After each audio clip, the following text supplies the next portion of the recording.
The X-Zone Radio Show with Rob McConnell is largely an opinion talk show. All opinions, comments, or statements of fact expressed by Rob McConnell's guests are strictly their own and are not to be construed as those of the X-Zone Radio Show or endorsed in any manner by Rob McConnell, Relmar McConnell Media Company, the X-Zone Broadcast Network, its affiliated networks, stations, employees, or advertisers.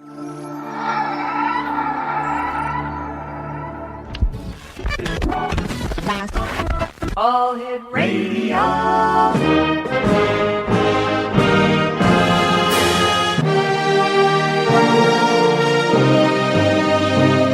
Welcome to the X-Zone, a place where fact is fiction and fiction is reality. Now, here's your host, Rob McConnell. Welcome back to the X-Zone. My name is Rob McConnell. We're coming to you live and around the world on the Talkstar Radio Network, X-Zone TV, and on shortwave. Our toll-free number is 1-877-528-8255. Email xzone@talkstarradio.com. On MSN Messenger, talkstarradio@hotmail.com. And our two websites, www.xzoneradio.com and www.xzonetv.com. Before we get to my next guest, David Campione, the top 5 signs you really need to clean up before the big Super Bowl party. Number 1, people keep slipping on pumpkin remnants on the porch. Number 2, there's a dust bunny for every song on your iPod. Number 3, inside the refrigerator just growled. Number 4, not one needle is left on the Christmas tree. And number 5, Carrie 2004 is written in dust on your coffee table. And for those of you who may have missed this earlier tonight, the top 5 movies coming out about the presidential campaign. Number 1 is Throw Obama from the Train. Number 2, the McCain Mutiny. Number 3, the Hillary Have Eyes. Number 4, Mitt Could Happen to You. And number 5, the documentary on John Edwards' campaign, Untraceable. Joining me now is David Campione. He grew up in Philadelphia and southern Jersey, also known as the Greater Delaware Valley. He was in the United States Coast Guard from 1965 to 1969, one-year tour in South Vietnam, 1966 to 1967. He received his associate degree from LDS Business College, Salt Lake City, Utah. He is a professional photographer and has been a professional photographer since 1970. He also does commercial and industrial photography, and has been doing freelance stock photography for the past 25 years. David put his father's UFO collection, he put his father's UFO collection he acquired since the 1950s and produced the world's greatest UFO flying saucer video documentary. And he did the narration for it. He received the EBE award from the UFO convention in Las Vegas, Nevada, for the best UFO documentary in the world, under 1 hour by a couple or minutes. The award was given under DC Productions. And I've asked David to join us tonight so that he could also try and help us better understand the UFO and the UFO videos and the photography that has been taken of this something in the skies over Texas. And David, how are you, young man? How are you doing? I'm doing great, Rob. How about yourself? Doing pretty good. Thanks very much for joining us, David. I respect your photographic experience and your knowledge, and I'm just wondering, David, maybe you can answer this: why no one yet has taken that smoking gun photo of a UFO? I mean, besides yourself. I think I have it on my DVD. Of course, I did not take it, but a couple other people have taken it. Basically, Mr. Paul Villa. On the Stephenville, I found out quite a few shots of this possible same craft on the YouTube. I don't know if you've seen all the ones that are up there. Mm-hmm. And the one that was near the Arkansas border. Yes. That actually shows a good craft with the lights on the bottom of it that this woman took, and she wouldn't give her name out, but that one was pretty interesting on the oval shape. But at that time of night, it took me a while to locate it, but they said it was at 6 p.m. Now I don't know what how dark it was on January 8th at 6 p.m. in Stephenville, Texas. Mm-hmm. And unless somebody had a good digital video camera that had a wide optic lens, a large iris that would open to allow more light come in, that was one of the key, I think it was the main key on why nobody really recorded that, because I don't even own one of those. David, stand by. We've got to take a 2-minute break. David Campione is our special guest. www.spacioussky.com. We'll be back in 2 minutes. Don't go away.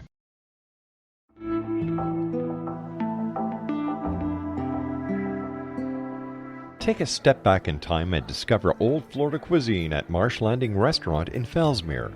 Enjoy delicacies such as frog legs, gator tail, catfish, and swamp cabbage, or enjoy the more traditional cuisine like hand-cut Angus steaks, ribs, and seafood. Join us for breakfast with a southern flair featuring sweet potato pancakes, biscuits, and gravy, and much more. Planning a party? Marsh Landing's private dining room can accommodate groups from 8 to 80 people. While you're visiting, enjoy the historic pictures, artifacts, and stories that line the walls. Marsh Landing is truly a unique experience. Marsh Landing Restaurant, 44 North Broadway in historic Fellsmere, or visit marshlandingrestaurant.com. Marsh Landing, Old Florida cuisine at its best.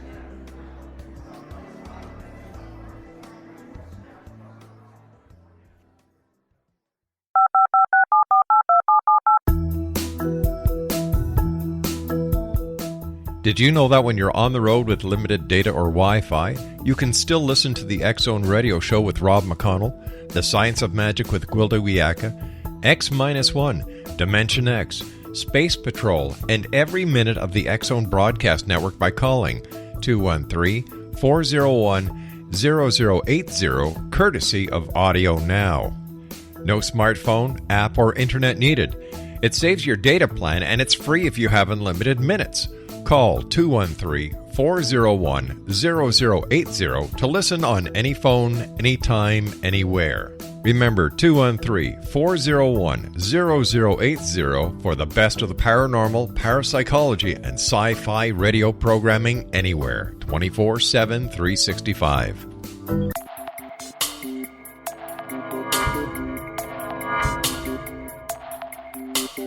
Are you interested in the paranormal, ghosts, UFOs, or psychic phenomenon?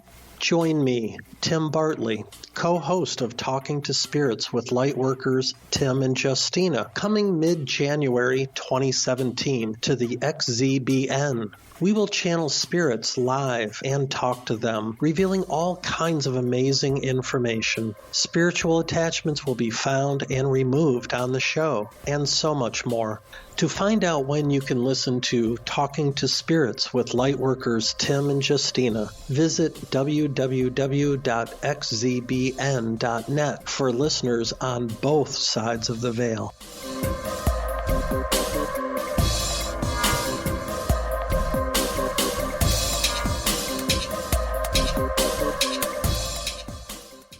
David Campione is our special guest. www.spacioussky.com.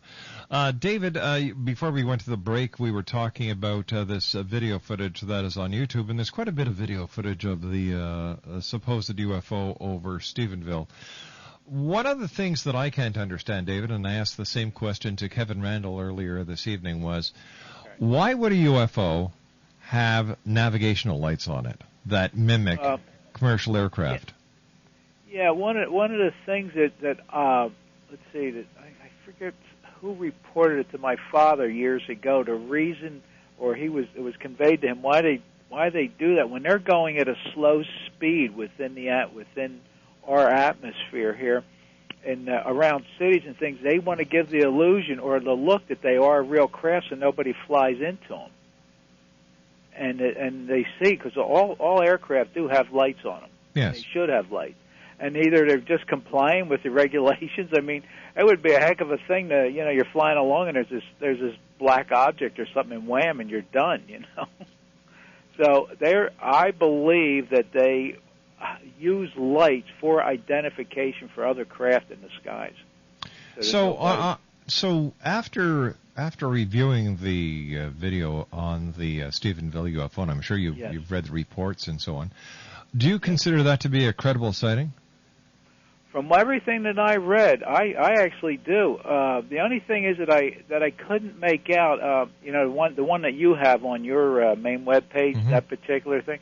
I don't know what that is, but the descriptions from a couple people that, this thing's a mile long and a half a mile wide. That's huge.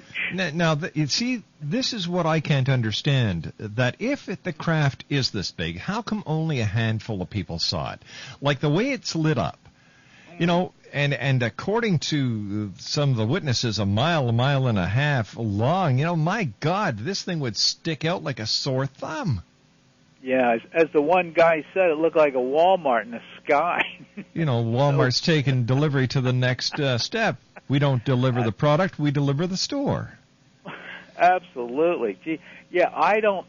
Well, what I found, I mean, having read quite a bit of some of the different people, the one guy, when the initial report came out, he had his hunting rifle out with the scope, and I'm thinking, what the heck is he doing hunting at night after I found what time it was? But apparently that's what he used to observe the craft at, by using the scope, I guess he didn't have binoculars, so he used his rifle scope to view the spacecraft.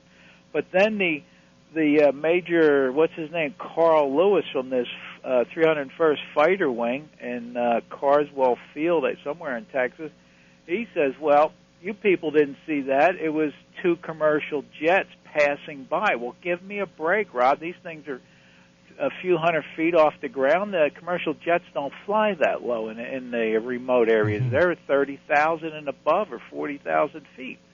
And they don't hover at 300 feet off the ground, or neither do our military jets, unless it's a Harrier that was playing. But a mile-long Harrier jet, I've never heard of such a thing. But once again, the mile-long UFO, the way it was lit up, something is wrong with this entire story.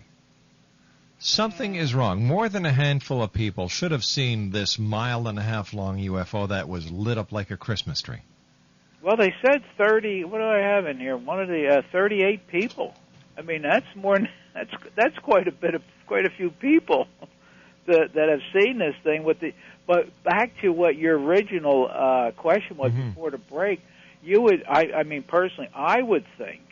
I mean, if it was me, I would at least run in the house and grab a still camera and start photographing. Why, these little cell phones? I have one too with a camera. It'll do a video on it. You're not going to get good reproduction, but somebody out there has to have a decent camera, or even a halfway decent video camera to record this thing.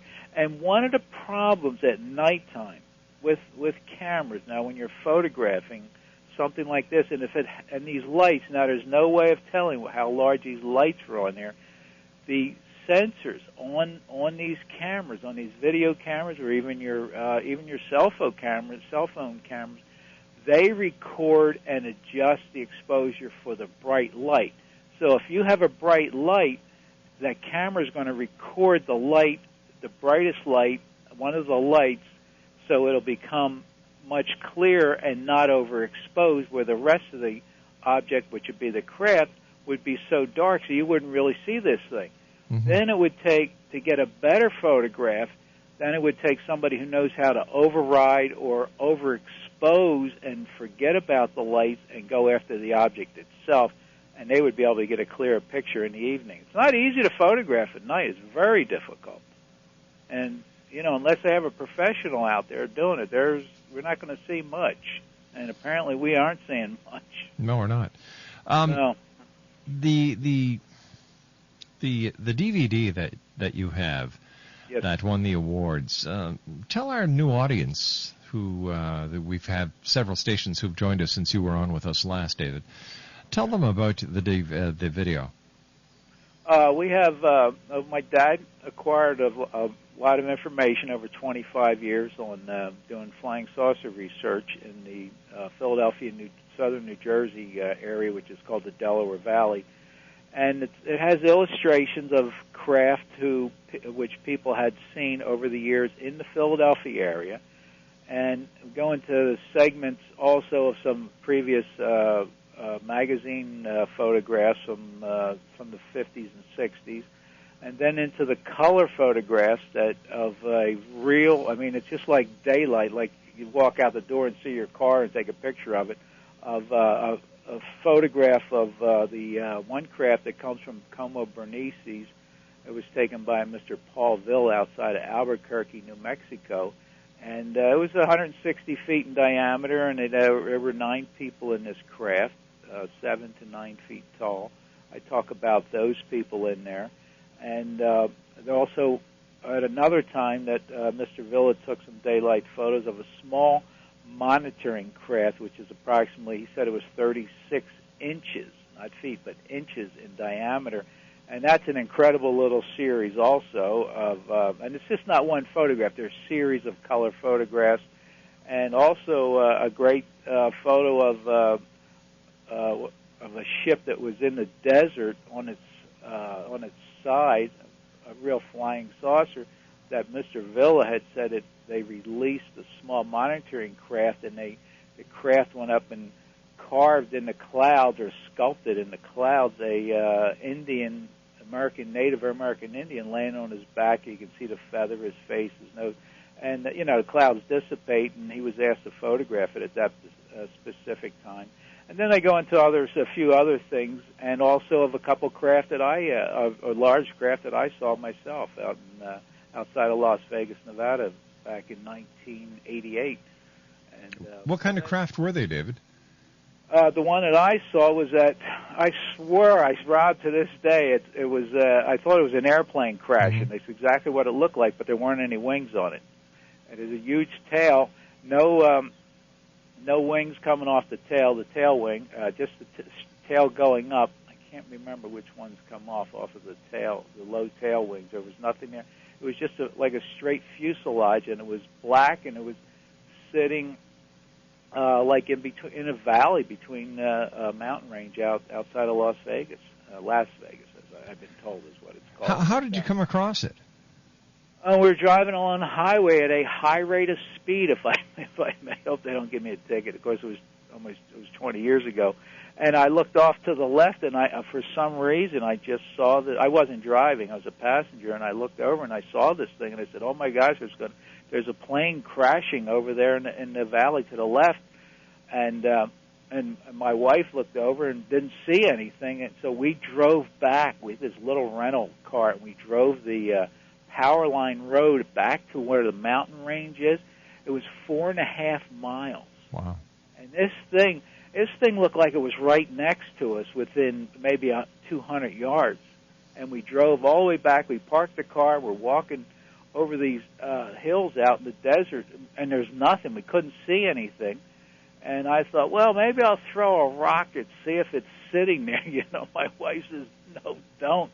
So I didn't throw a rock to see if there was a craft cloaked or something. I don't know if it would have made anything or if I would have hit it. I don't know how that would work, but that was just a monstrous thing. I would say my estimation, it probably was a half a mile long and, I don't know, maybe 300 yards wide or 200 yards wide.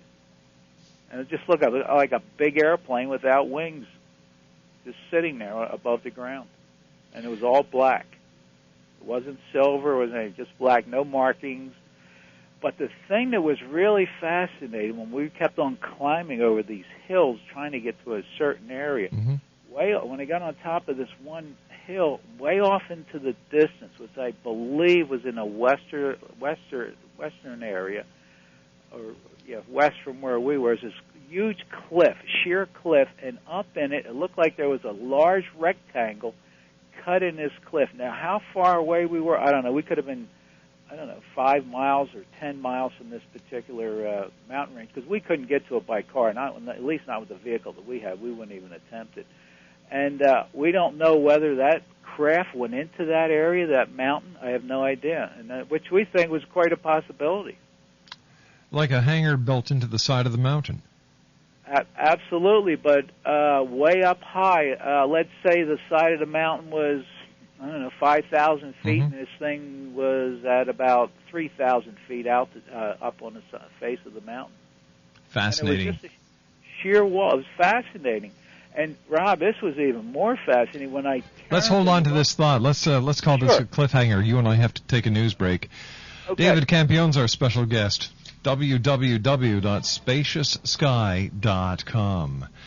David and I will return on the other side of this news break, and some words from our fine sponsors as the X Zone continues live and around the world from our studios in Hamilton, Ontario, Canada, exclusively on the Talkstar Radio Network, X Zone TV, and now on shortwave.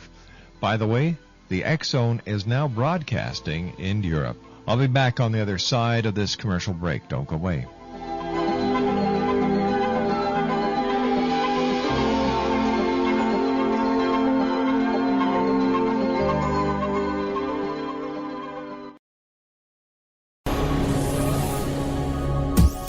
This is the X Zone Broadcast Network, broadcasting worldwide on broadcast affiliates and satellite program providers, including CNN Broadcast Network, Sirius Satellite Network, Star Media, Good News Radio Network, Angel Broadcast Network, Wiki Broadcast Network, and WPBN TV. For more information on the X Zone Broadcast Network, visit us at www.xzbn.net.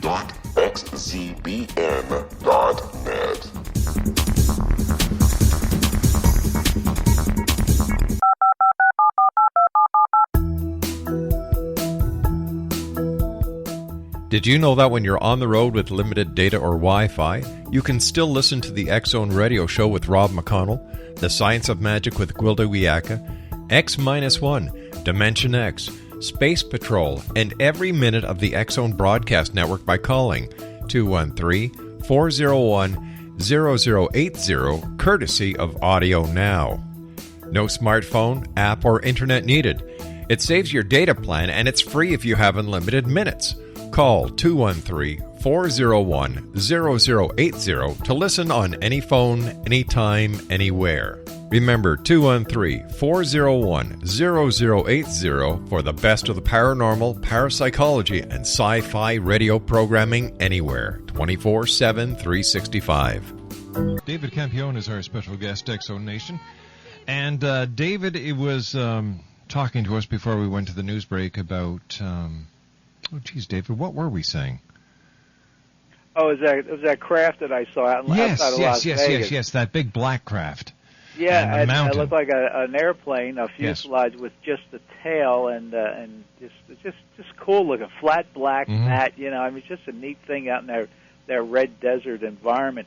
But what I noticed is, before we went to the break, where it was, let's just say roughly 3,000 feet up where that rectangle was on the cliff wall, there were these circles, and how big they had to have been huge because I was at least 5 miles away from the Holy cliff. cow. Oh, yeah. I mean, it took us 4.5 miles to drive just to get to the general area where I thought we saw this thing. Mm-hmm. Yeah, it's vast out there. And but anyway, I looked at these circles, and I'm wondering, what the heck is that stuff also? So for some reason, I turned around and looked, which I presume would be east. I didn't have a compass with me, so I'm just guesstimating which way I was looking. Seemed like I looked east, and way off, which, Rob, it had to be, let's see, we were, 4.5 miles from the road, and then there were more hills on the other side, so it might have been a total of 10 miles away. There were these huge, looked like traffic lights, and I'm going, what in the heck is this stuff doing out there? These huge, one of them was green. I mean, and so, I don't know. I mean, it was just the most bizarre thing I've ever seen. That's more bizarre than seeing a UFO. Like landing lights on an aircraft carrier.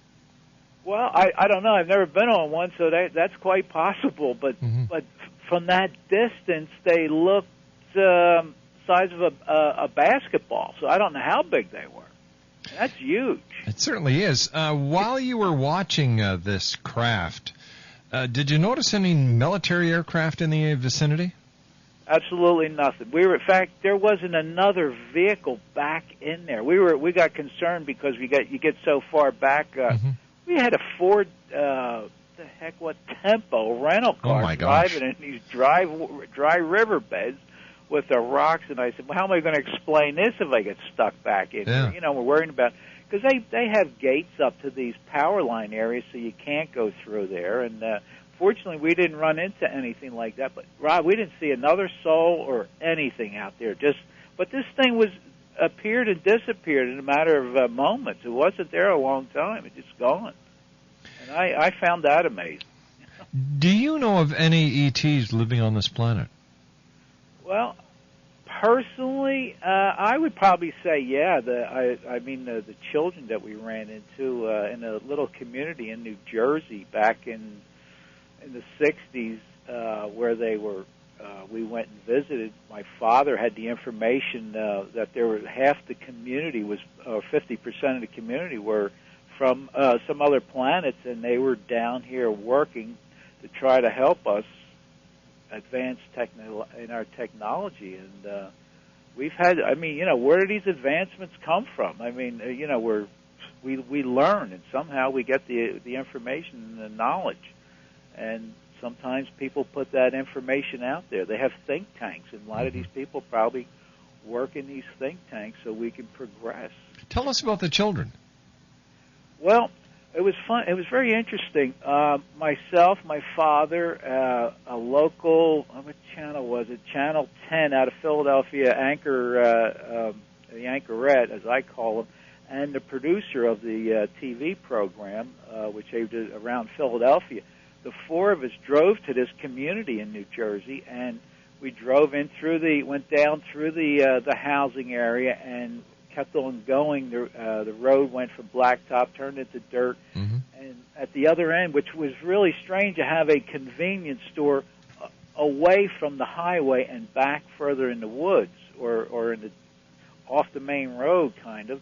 And we went in there and we grabbed a couple soft drinks, and we were just standing there, and then all out of nowhere, it seemed like 25 children just come running and riding bicycles right up to the store, and they're just milling around and just doing, they grabbed their hands, or playing merry-go-round, just so joyous and happy, and we're going, this is the most strangest thing you see with people. And they were just high, and they just all nice-looking children. I mean, to have 25 come out of nowhere, which when we drove through, we only saw like 2 or 3 children. And there were only a couple adults that we saw. Of course, it was during a work day. And it was probably about 3 in the afternoon.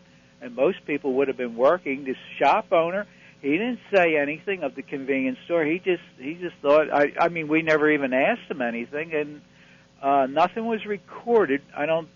We didn't have any cameras with it, any TV cameras with it, but my father gave this reporter, said, you can come along, I'll show you where I think and what I was told where these people live at.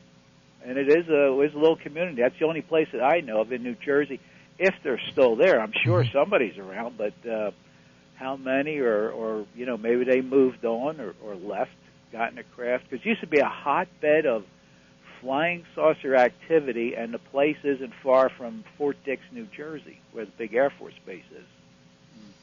Where were they from? No idea. No idea. We never knew. Never knew. At least I never did. Nobody ever said anything to my father where the people were from. They said they just came down here to help out. But how do you know that these children were from outer space?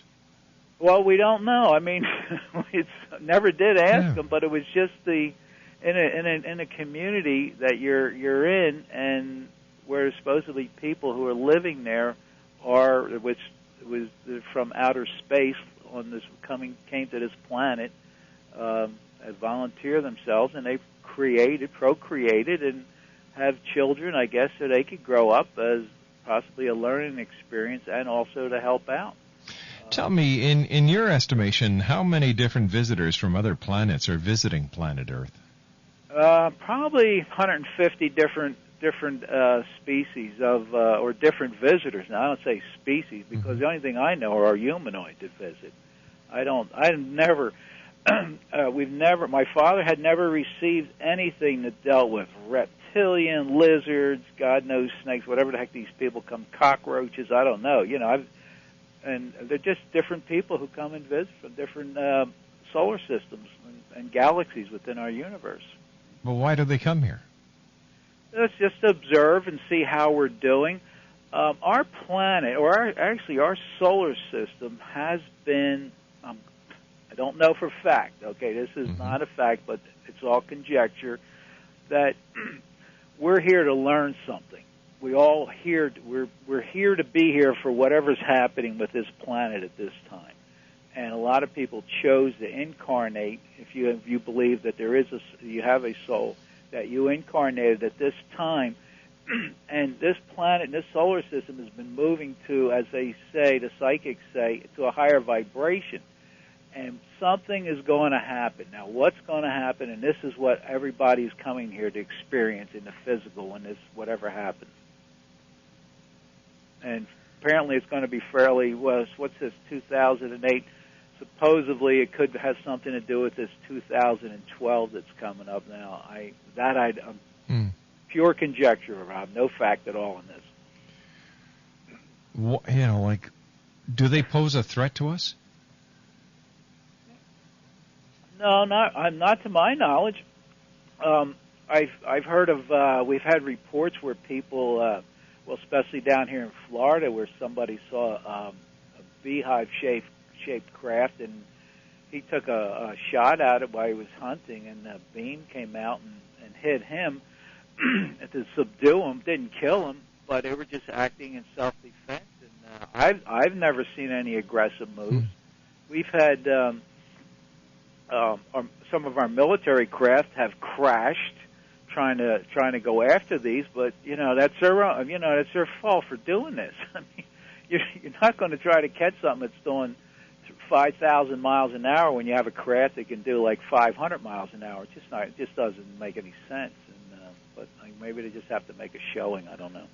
Tell me, do you believe the governments of the world are suppressing the information to the public about UFOs? Absolutely. Absolutely, Rob. And I'm sure we're leading the way here in this country. And of course, there's been many people out there. I think one of the big persons involved in lawsuits with our government for freedom of information, I believe, is Dr. Stephen Greer. Has been like a bulldog on him for years, and it's been as he's having a hard time at it. And hopefully, something's going to break. And why they won't release it? And Rob, here we come back to Stevensville, Texas. The Air Force says, "Oh, there were jets." No, there wasn't anything there. There were commercial aircraft, and then 3 weeks later they say, "No, we had fighter jets." Well, come on, why are these? The guy should be court-martialed for lying. They should convene a board and court-martial this major for lying, and anybody else who was involved with them. But who's going to do that? Now I see that MUFON's down there putting pressure on them, which is good. Have you had anybody from MUFON on about this yet, Rob? We invited them to come on, but they declined. They didn't respond to us, and I'm not the kind of person who'll just sit here and swallow everything they say. Yeah. I don't have a lot of respect for MUFON. Yeah, my father was a member years ago when he was alive, and I guess in the 50s and 60s and 70s, and he got out of it because he was convinced all they were doing was just giving the information for the government.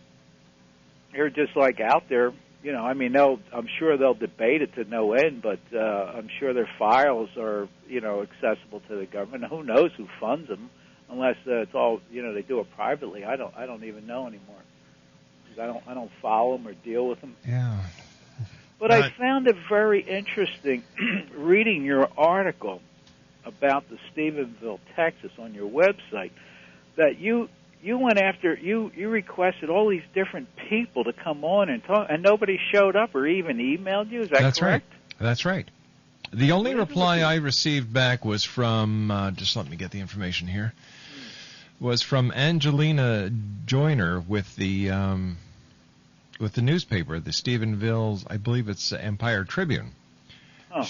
Now, I had sent her an email. I'd sent one to Julie Danley from the Stephenville Chamber of Commerce, and over 300 emails to the businesses that were listed in the Chamber of Commerce directory. Wow. to tell the members of the chamber. I wanted to know how the UFO sighting had affected their business, pro or con, basically. Mm-hmm. And I wanted to talk to the Chamber of Commerce president about the being thrown into the media spotlight as well as being catapulted onto the world map. Right. And I wanted to talk to Angelina Joyner about the people who she interviewed.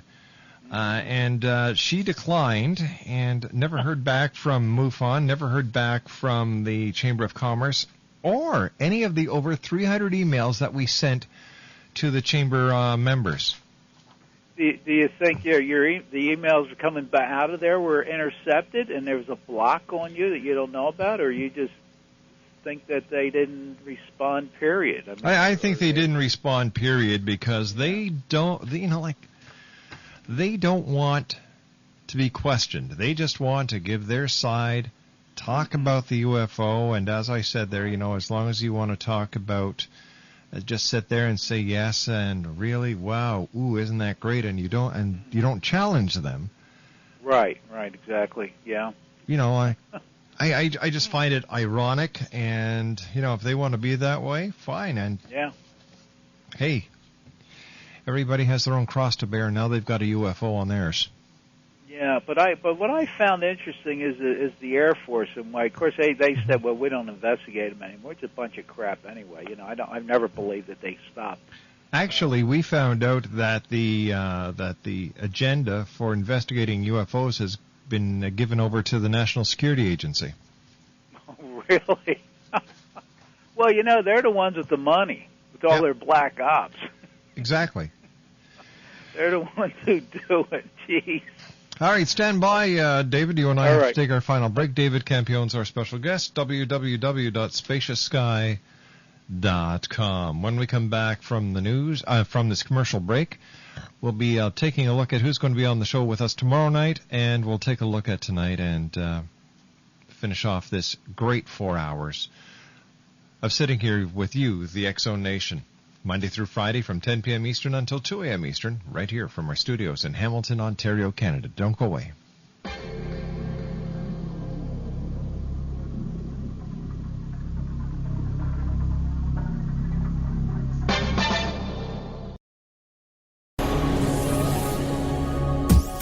This is the X-Zone Broadcast Network, broadcasting worldwide on broadcast affiliates and satellite program providers, including CNN Broadcast Network, Sirius Satellite Network, Star Media, Good News Radio Network, Angel Broadcast Network, Wiki Broadcast Network, and WPBN TV. For more information on the X-Zone Broadcast Network, visit us at www.xzbn.net.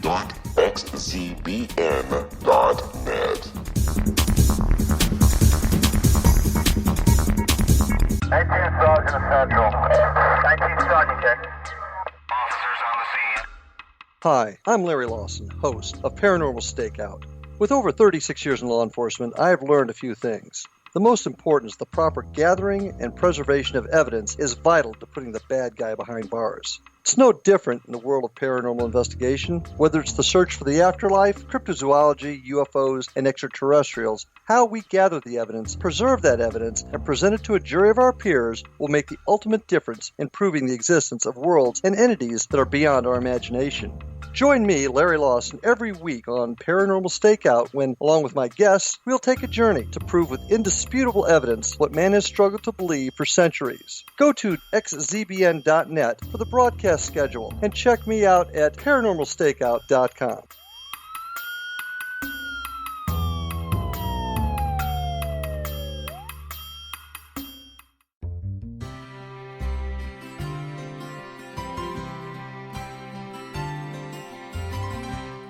True healing must address 4 levels: physical, emotional, mental, and spiritual, for us to live joyful and productive lives. We tend to treat 3 of the 4, leaving the spiritual languishing. If you're tired of the same dysfunctional patterns cropping up in your life, Soul Balancing is for you. Trixie Phelps, owner and founder of Soul Balancing, is a naturally gifted energy healer trained in numerous esoteric forms, including shamanism. Trixie has created a powerful modality that safely and effectively clears your energetic field. A soul balancing session can remove interference, heal trauma, and restore your hope. Contact Trixie for a life-changing long-distance session today. www.soulbalancing.world.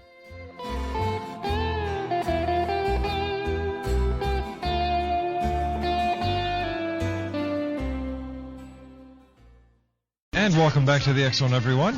I'd like to take this opportunity of thanking all our guests tonight for joining us and for sharing their time with us here on the X Zone. On tonight's show, we had Dr. Jason Rand, we had Major Kevin Randall, Ruth Hoskins, and our guest this hour, David Campione, whose website is www.spacioussky.com. On tomorrow night's show, Armando Duke is going to be joining me. He is a journalist. We're going to be talking about UFOs. Steve Hammonds will be joining us talking about his mission into the light. Superman and I will be doing an hour of open mic in the third hour, and then Cal Core from Cal's Corner will be in the final hour. Friday night, Michelle White-Dove will be doing psychic readings. She is a psychic detective. She is also the young lady who won the Psychic Challenge on TV, and she's been named North America's #1 psychic. Tommy Golden will be with us from the Middle Tennessee Ghost Chasers. Elizabeth Joyce doing psychic readings, and then Hal Sisson, he is a Canadian lawyer, will be talking about the 9/11 Truth Movement. That's still to come this week here on the X Zone. David, always great talking to you.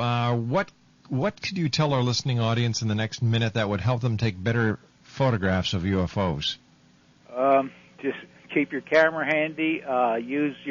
Take your ISO to a higher speed and keep it at least 400 or 600 if you can do that. That'll allow you to get a better shot if it's low light condition. Mm-hmm. If you have the digital single lens reflex, take it up to 1600 if you have one of the quality ones, and just keep looking up. I was told by someone in the news media that if you have a video recorder, to take it off automatic.